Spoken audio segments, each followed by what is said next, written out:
Now, a quick look at the weather with Gavin Morris, who's feeling the cold in Newcastle's Civic Park as the Red Shield appeal gets underway. Gav, what's it like out there? Yes, well, you're absolutely right. It is chilly. Here it comes. The cold air is rolling in across the region, and it's a really good reminder too that it's this time of the year that so many do it really tough, especially those out on the streets or those who are just afraid to put the heating on because of those power bills. So they'll be knocking on the door, all of the volunteers for the Red Shield appeal this weekend. You can also go online and make a donation. It's really simple.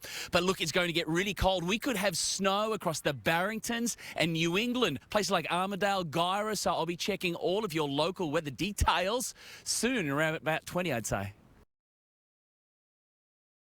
Gavin Morris is suffering for his science out and about tonight, and Gav, it looks like we'll need to rug up this weekend.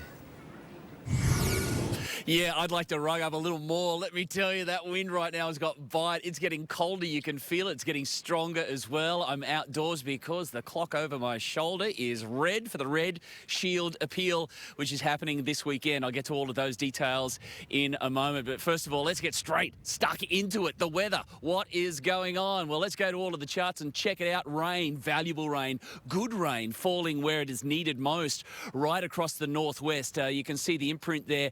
A lovely little drop of about 0 to 30 millimetres. The little yellow slither there, that's where the 30 millimetres came on down. Let's look at this satellite image, and it's a pretty impressive one, actually. We've got a couple of big lows. This is winter. The first one moving out into the Tasman at the moment. That's spiralling around. We've got another big swell on the way. The second one down there, that's got the cold air in it. It's going to get even colder. In fact, you'll see these two lows joined together on the synoptic chart there, and that's going to form a complex low pressure system. It's going to produce snow for the ski resorts. We could have snow on the Barringtons as well as it comes up over the northern New South Wales ranges, and then we'll have a little bit of precipitation with it, some cloud and some rain. So very interesting stuff. And the other note is the swell. It's going to get mighty big again. We'll see all of this weather reflected in the major city forecast. Looking at the southeast corner of the nation, you can see all of the cities there chilling on down. Winter has arrived across southern Australia. It's also beginning to cool down throughout central Australia, even Brisbane. A little bit cool in the morning, but all of that sunshine is certainly helping with the daytime temperatures. Let's go in for a little bit of a look at the local temperatures. It was cold. We're back to average now, and it's been a plunge. We have dropped off the precipice of winter. We're still falling straight into its depths with the temperatures set to fall further. Current conditions, I can tell you it's still a westerly. It's still very, very dry, low humidity, and that mercury is dropping. Taking a look at the forecast winds, we've got strong, icy cold westerly winds. They're going to be really quite gusty across the weekend. Forecast rain, there'll be a burst of showers, and we could see that fall as snow across the higher peaks of the Barringtons. They've got down to about 1,300 metres, but it may go lower than that because it's got bite to it, this burst of cold air. So going in for a look at the forecast, it is going to be really quite chilly over the weekend. Moving up the valley, also very cold. You can see very chilly temperatures there across the Barringtons. This is going to be the coldest weekend of the year so far, by far. The swell, another big pulse, is going to peak early tomorrow morning. It's building overnight. It'll settle over the weekend, but it's really going to be quite chunky. The tidal info, you've got the morning tide there at 7 and the sun's up at about 6:43. Boating, wouldn't recommend it. It's not going to be a pretty picture at all offshore. The swell is just too big and the westerly is too strong. It's even going to be uncomfortable on the protected waterways. The 7-day look, it is going to be cold. Winter here is right on cue. Very cold, extremely cold Monday morning. We're going to see some pretty nasty frosts across the state, and they'll be seen inland as we take a look at Scone's 7-day outlook. Also very chilly for the valley, so it is time to bust out the winter wear, and the same for the central coast. It is going to be very cold indeed. Let's go to the surf vision here. Some nice little ones today. It was fighting to get in with that strong westerly. Look at that aerial 360, absolutely hammering there. I've still never done one of those and I probably never will. But look, across the weekend, it's back to the big boys. It is going to be really big and out of control. Again, long lines, probably shutting down, so those Southern Point breaks will be the pick. That will be the go for this up-and-coming weekend, which is, of course, the Red Shield Appeal weekend. So get ready. They'll be knocking on the door. All the volunteers out there have a little bit of money ready to go. If you'd like to do it online, you can do so. All you have to do is log on, just find it. It's easy, the Red Shield Appeal. Have yourself a fantastic weekend, and don't forget, if you need to check our local story at any time, all you have to do is look at nbnnews.com.au. That is our website. Have yourself a great weekend. Straightforward changes that could make a big difference. That's the view of Engineering Australia when it comes to Newcastle's proposed light rail route. It's advocating the project continue along the existing rail corridor, at least as far as Crown Street. Spokesperson Michael Van Koeverden says the group's concerned the current design will add pressure on traffic in the civic precinct, and it's worried there could be more cost and time delays. Part of that is the services that are beneath the ground, which are really an unknown. In the other light rails in Canberra and in other places, they've spent a lot of money and a lot of time in investigating that particular aspect. So there's that aspect of cost, time and blowout of budget, potentially. Engineering Australia also believes planning is needed for double tracks across Stewart Avenue to the Wickham Transport Interchange. We need to think about that now. We need to consider dual track now, because you can imagine being interrupted if you're travelling north-south on Stewart Avenue by a single lane of tram traffic. It'll make it more congested and harder to traffic. Submissions have now closed for the review of environmental factors report. Newcastle MP Tim Krakenthorpe says the state government needs to act on what he describes as an ever-increasing voice of concerns. Look at the submissions and actually take note this time on what the people have said. Anna Zeki from Transport for New South Wales says the department will now consider the issues the community has raised before the project's final design is completed. Renee Feder, NBN News.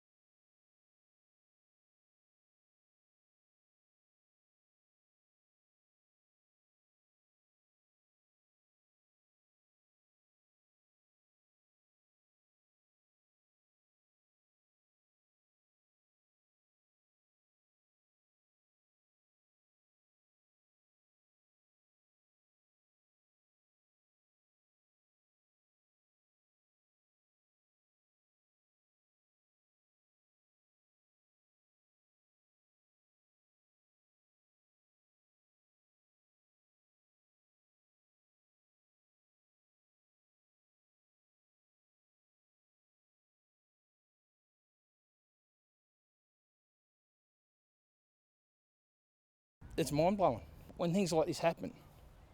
You just, you think you're on your own. You think you're on your own as a club, but we're not.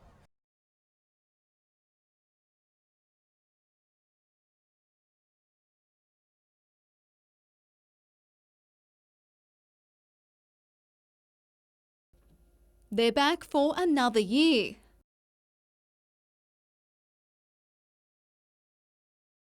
Thousands of volunteers knocking on doors for the annual Red Shield Appeal. The public's generosity towards us is hugely appreciated and it's very important in being able to run the services that we want to provide. Each year the Salvation Army helps more than 1 million Australians, providing 100,000 meals, 2,000 beds and refuge to 500 victims of abuse every week. Simon Adamo is one of the thousands of dedicated staff transforming lives. He's worked as a case manager for 17 years, helping former prisoners reintegrate into society. Most of the people I pick up straight from prison have got a plastic bag full of paperwork and that's it. This year the organisation is hoping to raise $255,000 for services in the Hunter through its annual fundraising drive. And if you miss them today, don't worry. Volunteers will be back out pounding the pavement again tomorrow. It's an opportunity for us to say thank you to those people who want to support us in that way. And you can help fundraise and help someone that you'll never meet but make a big difference to them. Amanda Douglas, NBN News.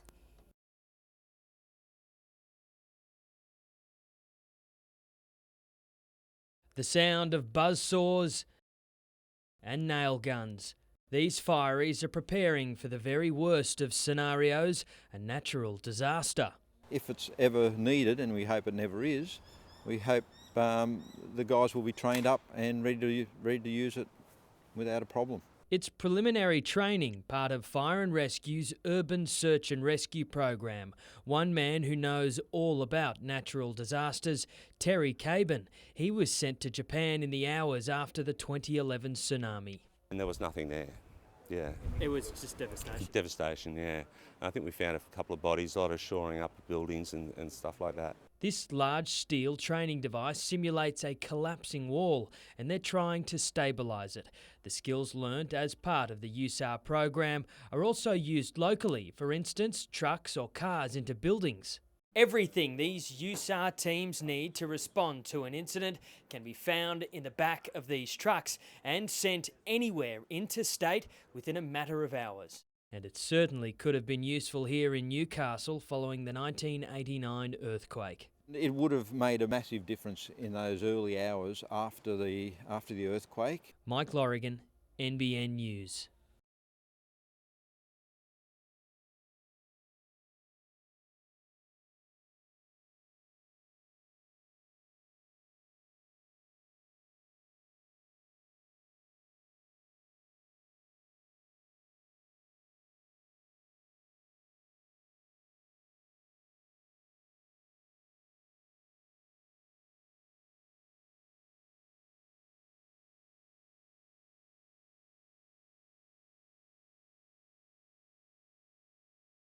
Will he restart the tackle count?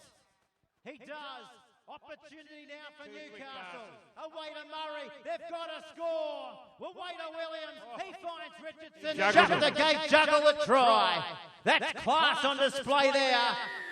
Now to Williams. He's got Richardson. Richardson will score. No, it's not Richo.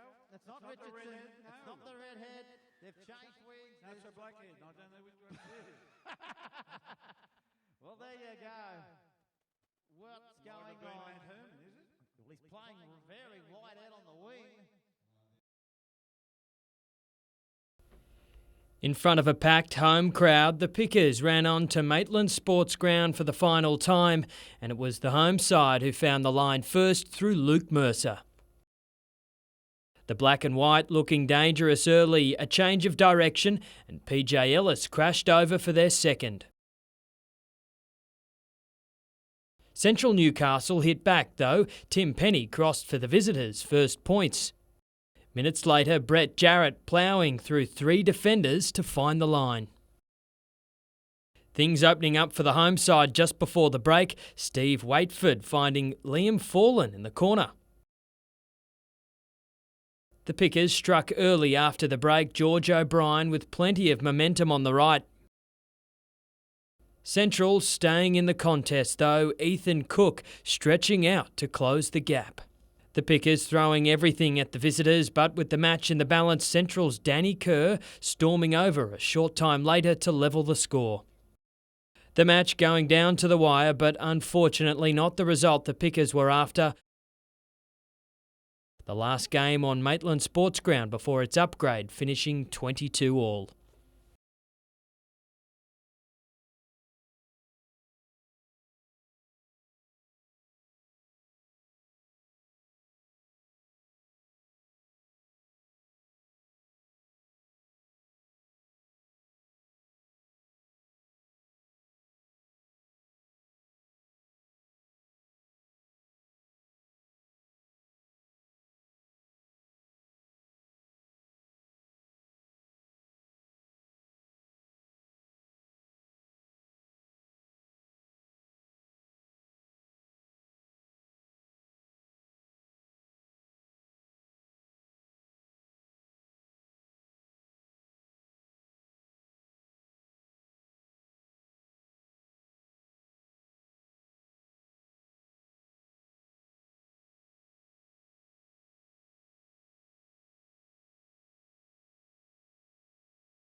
It's about 2k south of Cave Beach Surf Club, just off the coastline itself. So it was pretty rugged, but from our point of view, it was very low terrain. So we had the ability to bring the aircraft into a 20 or 30 foot hover and winch the gentleman out.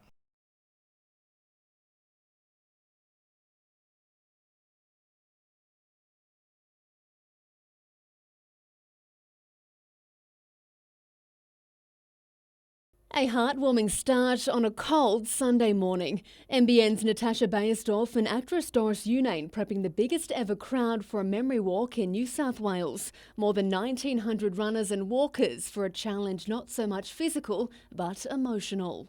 So there's a lot of people walking today that are basically representing someone who's got Alzheimer's. Who are you walking for today? For my mum and my dad both passed away with Alzheimer's, and so I'm guessing I'm in line. So yeah, there we are. There we all are. Heaps of our friends and family who've passed away, and it's a horrible thing. So we hope this does something for it. Members of the Thorpe family ran for their late granddad. Amazing. It's nice. There's lots of support. Yeah.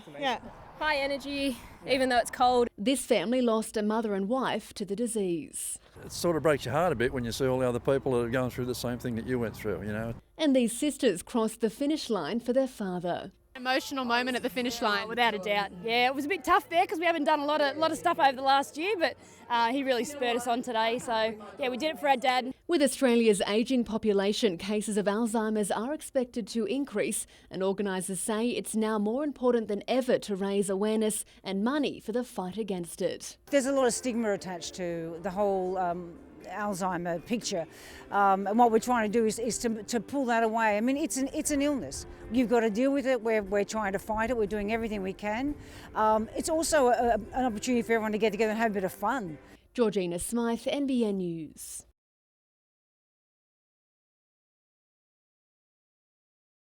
In a world sometimes complicated, often overwhelming, it's the simple things.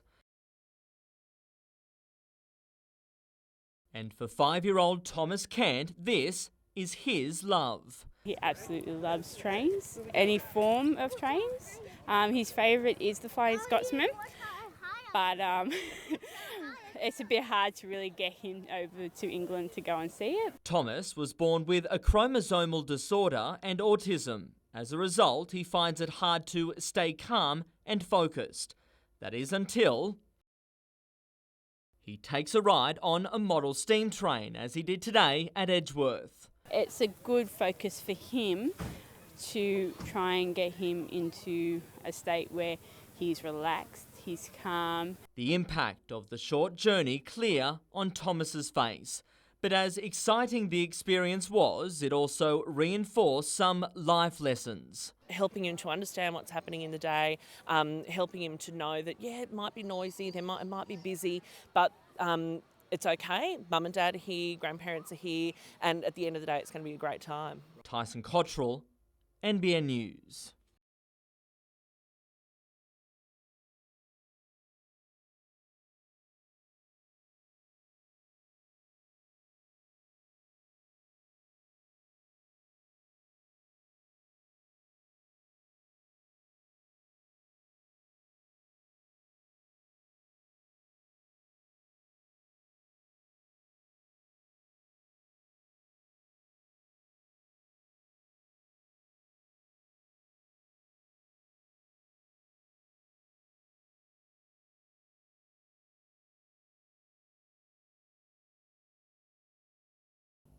Top spot was on the line as Wests hosted Lakes, and it was Rosella's fullback Sam Keenan who opened the scoring with a decent solo effort.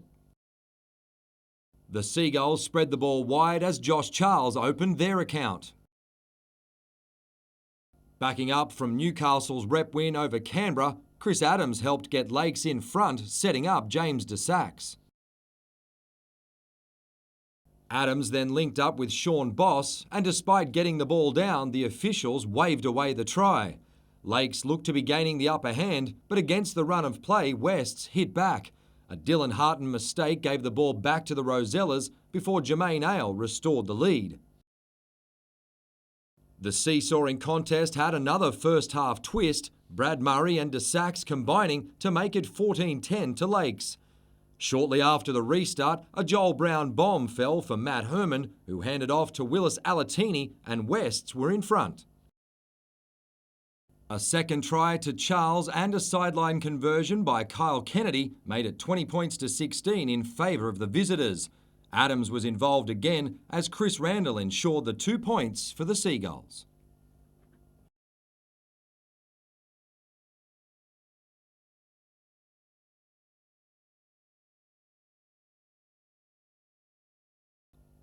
Third hosted second as Maitland faced Edgeworth, and it was the visitors who broke the deadlock. Maitland keeper Matt Trott seemingly had Keanu Moore's shot covered. Dylan Holtz snuck in behind the Magpies' defence but couldn't hit the target.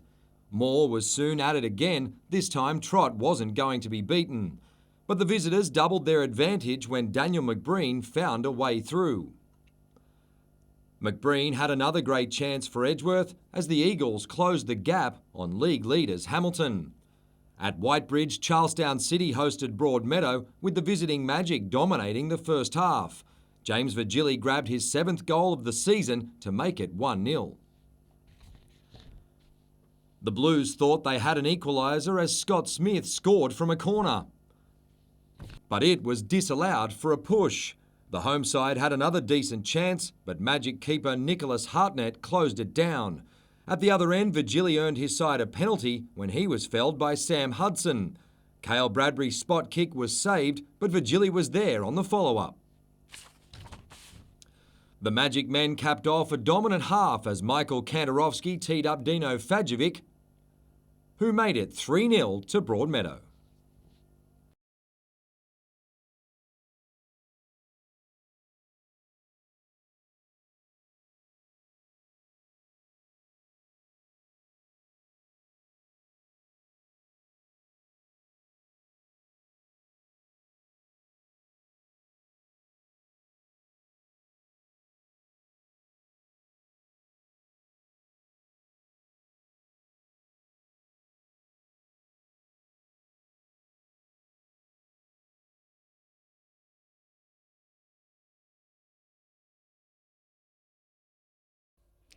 Seen from a kilometre away, thick black smoke signals the moment a cherished family home went up in flames.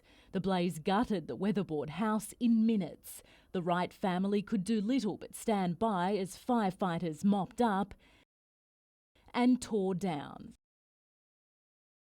Devastated. It's not good. When we got here, the fire was basically through the roof, fully involved. It's an old weatherboard house, certainly dry and went up quickly.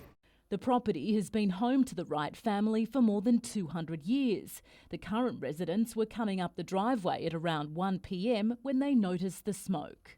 When we come along the road, we could see the smoke. It only took not even 5 minutes for it all to go up. Josie raced into the house to rescue 3 beloved pet dogs. She couldn't save anything else. I'm worried about my baby and she's got nothing. But I got the dogs out and she's safe. A family in shock, but very lucky. The cause of the fire is being investigated. Kate Haberfield, NBN News. After spending big on renovations, this was the last thing a suburban pub like the Argenton Hotel needed. Thousands of dollars taken from the till at gunpoint during a brazen raid at about 10 o'clock last night. Thankfully, no one was injured and no shots were fired, but the male suspect fled the scene. A certainly very terrifying incident for the people who were inside that hotel at the time. We are looking for a male described as Caucasian in appearance, about 180 centimetres tall with a solid build. Whilst we do believe he did attempt to cover his face by a balaclava or similar, it is certainly not something that we see very regularly at all, thank goodness, within the Lake Macquarie Command. Police are yet to release the hotel's security camera footage, but are hoping someone saw something that will help them to catch this offender.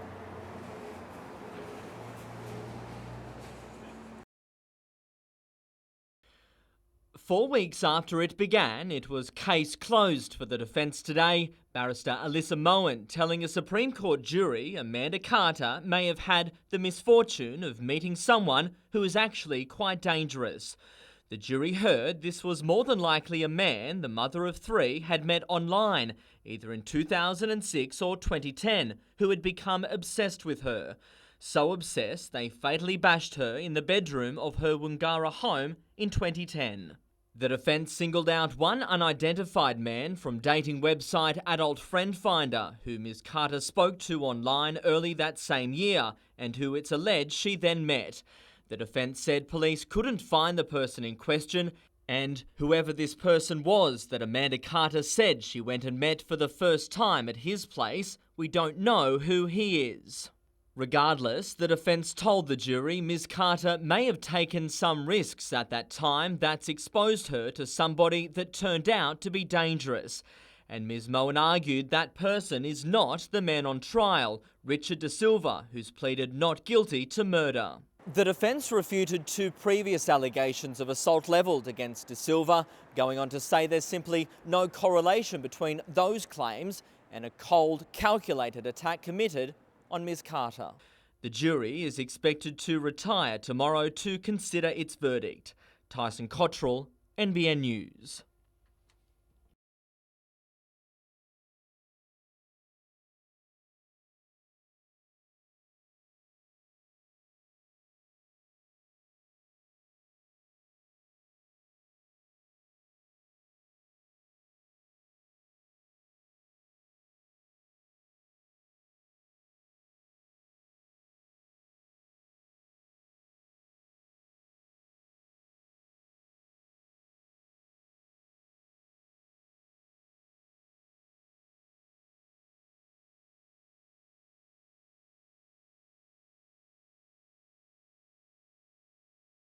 The new police stations are state-of-the-art, modern, have all the equipment that you would expect and certainly the community expects in 2016.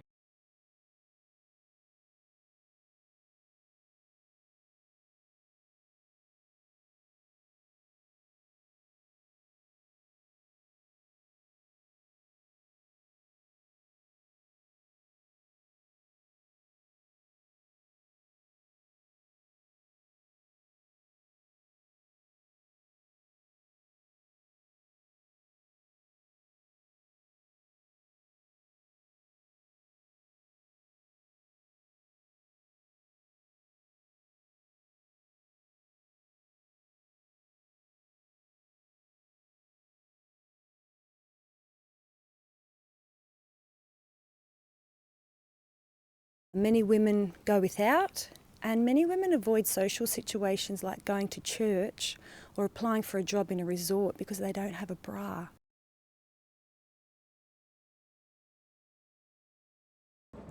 It's certainly not the topic of conversation Nathan Brown would have wanted leading into tonight's game. Reports that Knights co-captain Tariq Sims has signed a 3-year deal with the Dragons, and there's also speculation tonight may be his last game in Newcastle colours.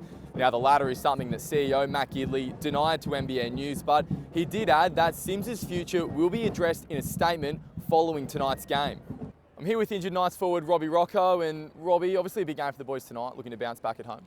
Yeah, it's a big one, and obviously it wasn't a great result here last time we played at home, so I'm sure some of these boys are looking to redeem themselves, and hopefully we can do that. I suppose it is going to be tough. The injury list is getting longer, unfortunately. Jeremy's out tonight. What kind of impact does he have? That's massive impact for us. It's it's a bit of a one where he wanted to play, but he didn't want to miss more games in case of re-injuring his bicep. So he'll take a rest this week, but he does a lot of work for us in the middle, and I think that's where our main sort of problem is at the moment, is not having enough people to contribute to that sort of middle mentality of tough, gritty forwards. So me being out as well, that's where I need to contribute and come back and hopefully help out the team. Yeah, on your own injury, how's that travelling? Yeah, really good. It feels fine, and personally, I thought I might have been a chance of playing sooner, but the scans, the doctor's been pretty conservative, so they'll wait till that fracture line in the bone's completely gone, and it might be another week or two.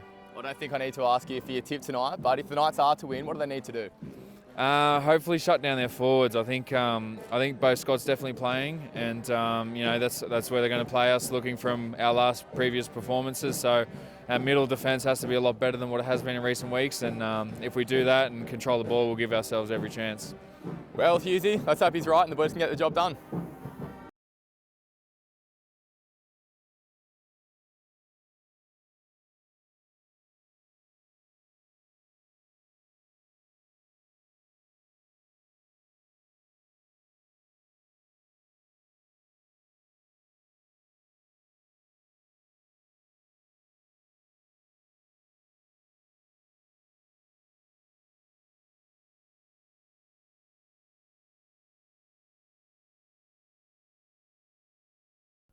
For a sport that places so much pressure on the body, a back injury in Austria was always going to make life difficult for Matt Hall. 5 weeks on, he's ready to return to the cockpit. I think I'm good again. I've been working pretty hard with physio and chiro and exercise, and I've got good range of motion, and fingers crossed we're healthy to go into the next round. Japan is as close as Hall will get to a home round this season, a 9-hour flight compared to the usual journey to Europe or the US. This time around, it'll be the Northern Hemisphere competitors doing it tough. We're already seeing the feedback and all the emails with the other teams complaining about the media appointments and the meetings, because it's going to be hard for them as it is because of all the huge jet lag. So they're now suffering it, which is good for us. Having finished second in 2015 to the now retired Paul Bonham, Hall started this year as favourite. The former fighter pilot still believes he can steal the crown, but he'll have to change his tactics. I'm now far enough behind that I actually need to get a few wins in the bag to stay in the chase. So I'm probably going to go a little bit harder for the next 2 races than I normally would tactically. But it's unless I get a few of those wins, I might find myself out of the championship before I know it.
Because of the approach NBN is taking under this government, pursuing the multi-technology mix, it means that we can roll the NBN out much faster than would have been the case.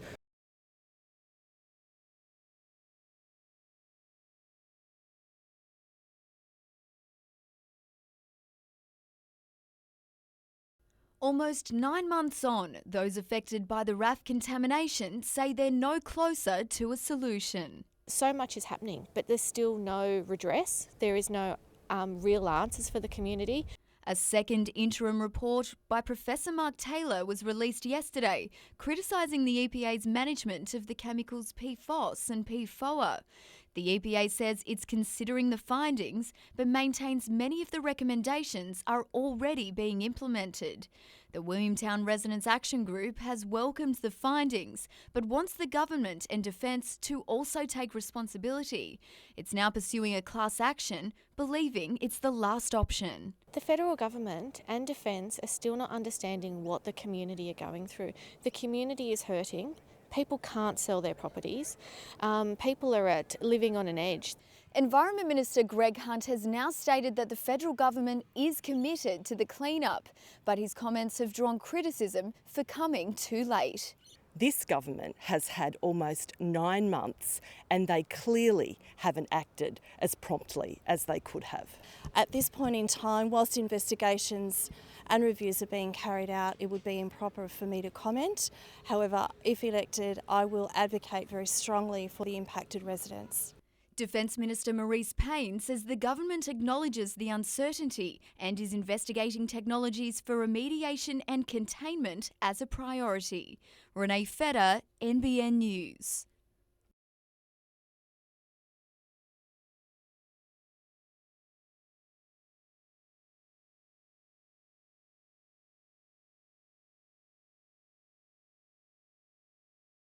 We know that the council put in the recommendations that they protect the wall in situ, which means it has to stay, and we want that dealt with. This is history in place, it's not in a library, and we want to see it still in place.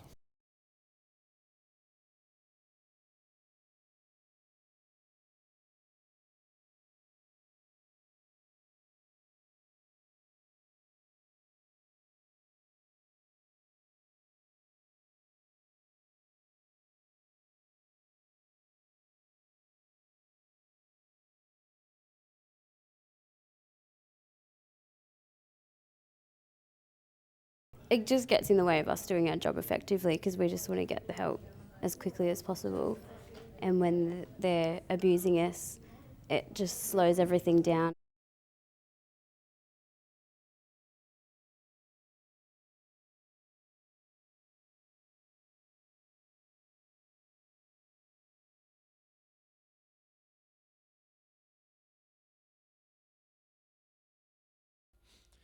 It's an iconic moment in Newcastle's history.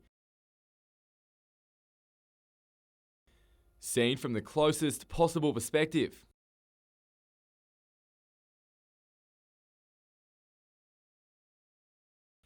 The bird's eye view shows just how difficult the Pashabolka rescue operation was for the Westpac chopper.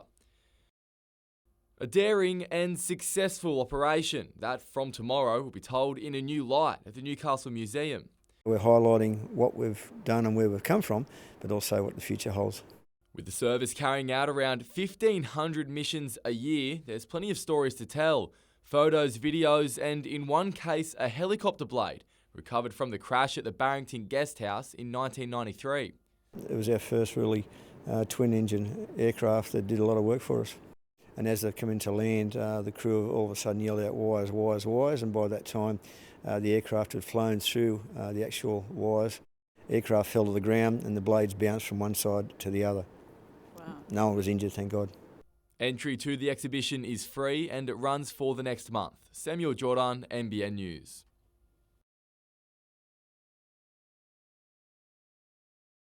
P&O's Pacific Dawn made a grand entrance to Newcastle early this morning, the last of 8 ships to arrive here since November.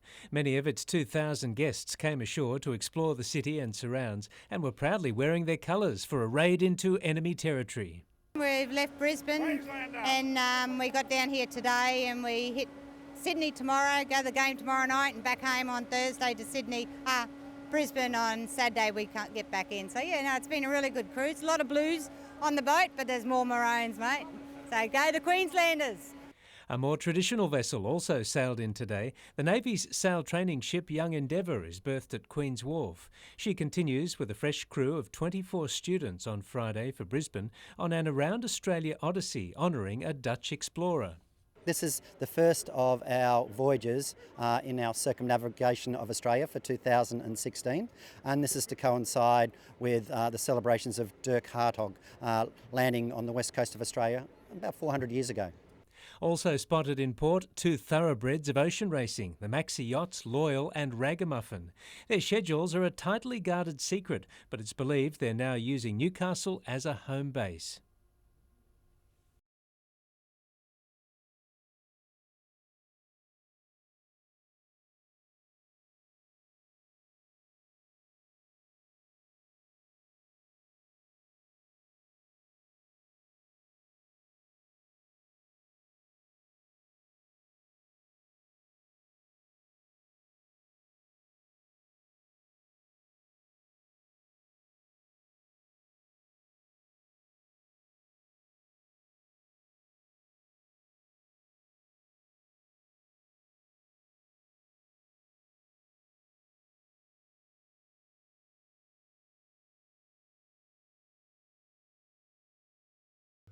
Come on, Mikael.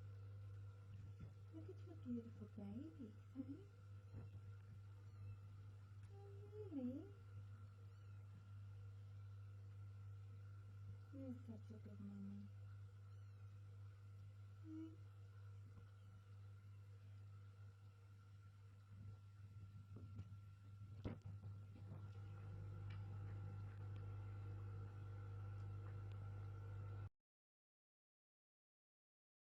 Tariq Sims copped a backlash from fans online for his decision to leave the Knights.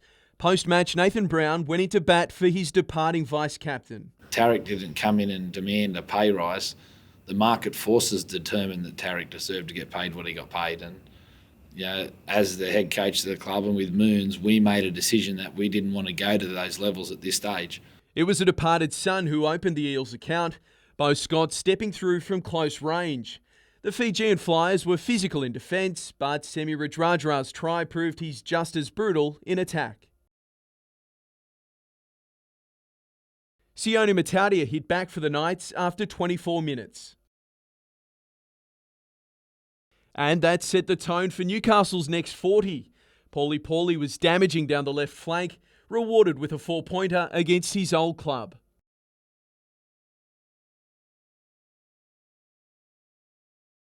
When Kieran Foran left the field, his absence was felt immediately, with Corey Dennis finding room down the left-hand side.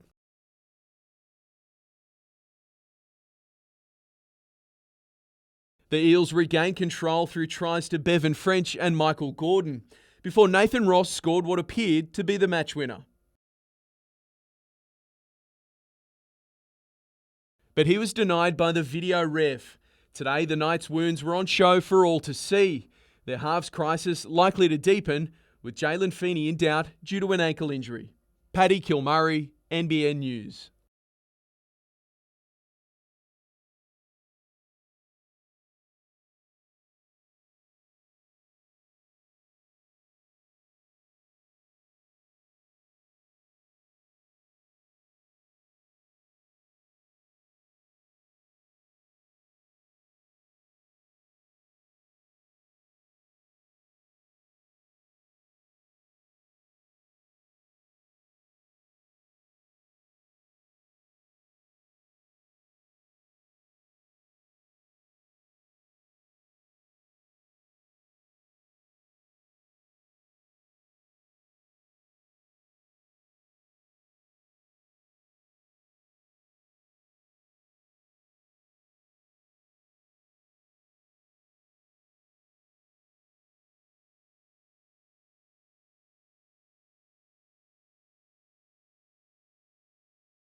Young Josh King started and played 30 minutes. He worked for 6 hours yesterday and then come and played, and he played the first 30 in the front row.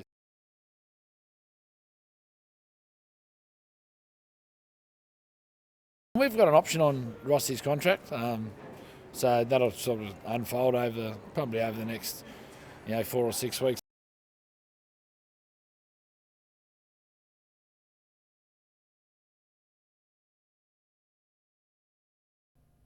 Proving he doesn't mind putting in the hard yards, Aaron Morris was busy with his day job less than 24 hours before heading to Europe.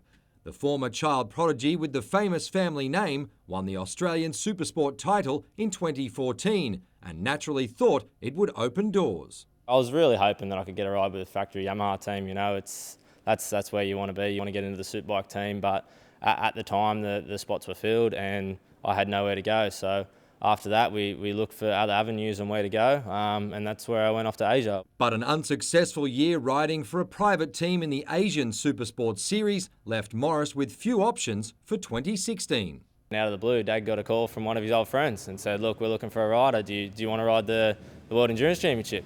And I said, "Oh, look, I'd be stoked to ride it." So off we went to Spain. Joining a three-man crew for the World Endurance Race at Le Mans would prove a turning point for the 24-year-old's career.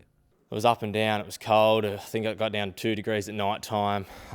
Never doing anything like that before. I went from racing Asia, which was minimum of 30 degrees, maximum 30-minute race. With his privateer French outfit finishing 4th out of 59 teams, Morris now has big aspirations for the rest of the season, starting with round 2 in Portugal on June 11. He's also hoping the endurance races will be the stepping stone into Europe he's been waiting for.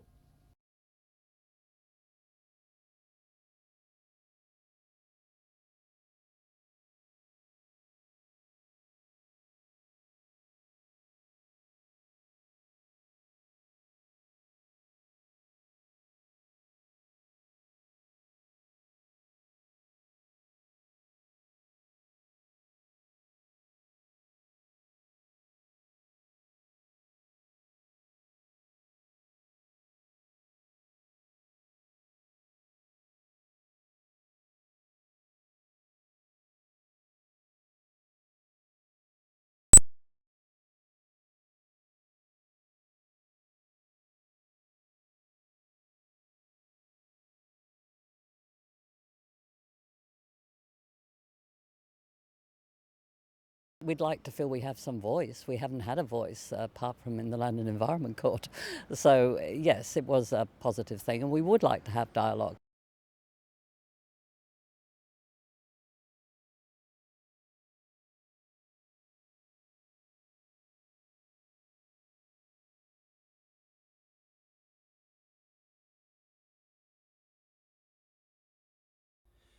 Just a day after the Communications Minister hit the Hunter defending the NBN. NBN is learning through their experience on the ground. His regional shadow counterpart came to attack it. The fibre to the node is a second-rate, dangerous proposition. Stephen Jones today met with workers at opposite Lock. I'm disgusted with the spin that's going on around the NBN. A four-wheel drive company at Islington that's been without phone services for 50 days in the past 16 months, including one 25-day stretch. Every time someone in the area goes NBN, they pinch our line, and that's what takes all 6 of our telephone lines out. I think in total it's probably cost us somewhere between $50,000 and $100,000. Where there are teething problems initially, we want to know about those so we can take those up with NBN. Complaints like the ones heard today are, according to Labor, increasingly common. They say residents in Newcastle suburbs are among the top 2 in the country for complaints to the Ombudsman. That dissatisfaction was highlighted in detail today. Oh, it's deeply distressing. But as for when we'll see details of Labor's own policy... We make our announcements very, very soon. Policy, very, very soon. We'll be making our announcements very, very soon. Samuel Jordan, NBN News.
All aboard the Humpback Highway, Nelson Bay Marina was awash with excitement. Excited, very excited. National parks suggest there's as many as 25,000 humpbacks on the move this year.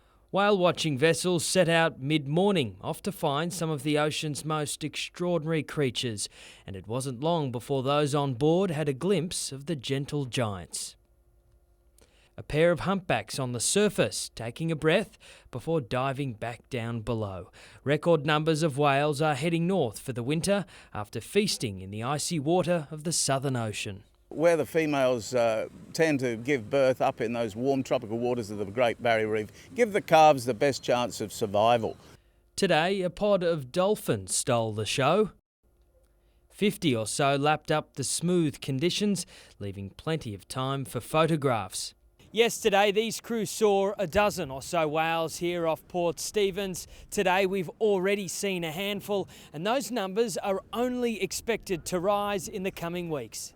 But whale watching isn't reserved for those on boats. Headlands on the central coast up past Nora Head to Newcastle at the Anzac Walk and Nobbies, and up in Port Stephens at Fingal Bay, Boat Harbour, and as far north as Seal Rocks, all offer vantage points. Mike Lorrigan, NBN News.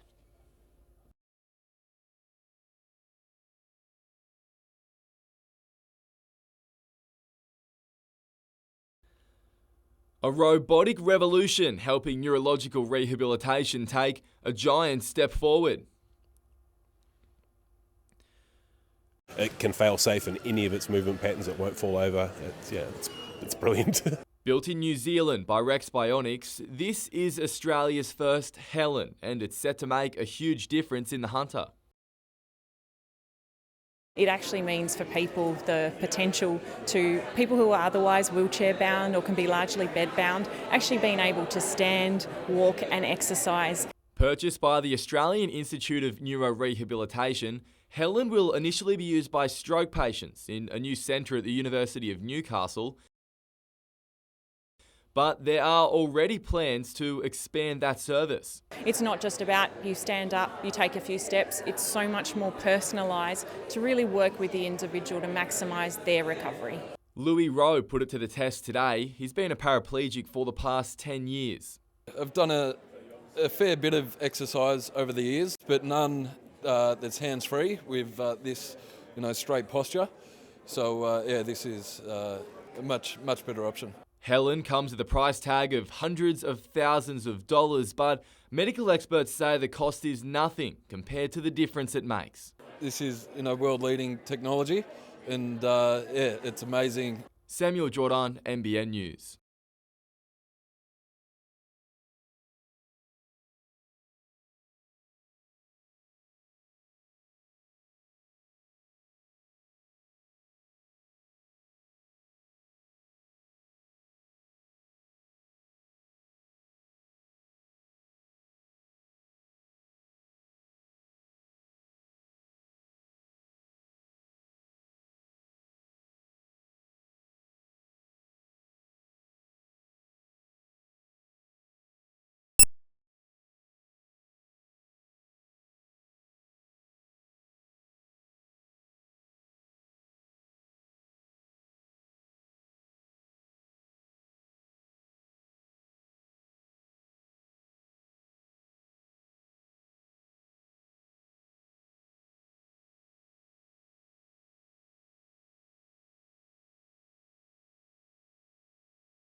He's inspired the Knights to victory on several occasions, but reputations count for very little when your team is anchored to the bottom of the ladder. Uarte will play State Cup this weekend, with his future at the club seemingly on shaky ground. It's NRL. I think if you're not turning up week in, week out, then the coaches at any point in time have to make a call.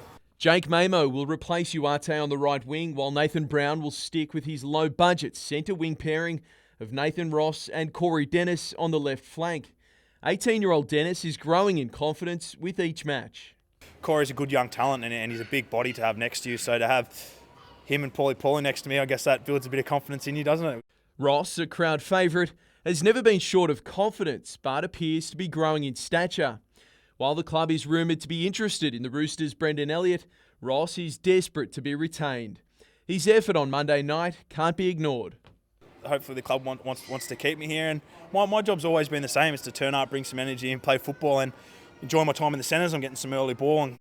Jalen Feeney didn't train this morning and remains on crutches, which means Tyler Randall and Trent Hodkinson are all but set to buddy up in the halves. Playing Dookham when you've got Trent telling you what to do, it's makes your job a lot easier, so I don't think much would change playing outside him in the halves. He would sort of run the show and I'll just do whatever he says. Paddy Kilmurray, NBN News.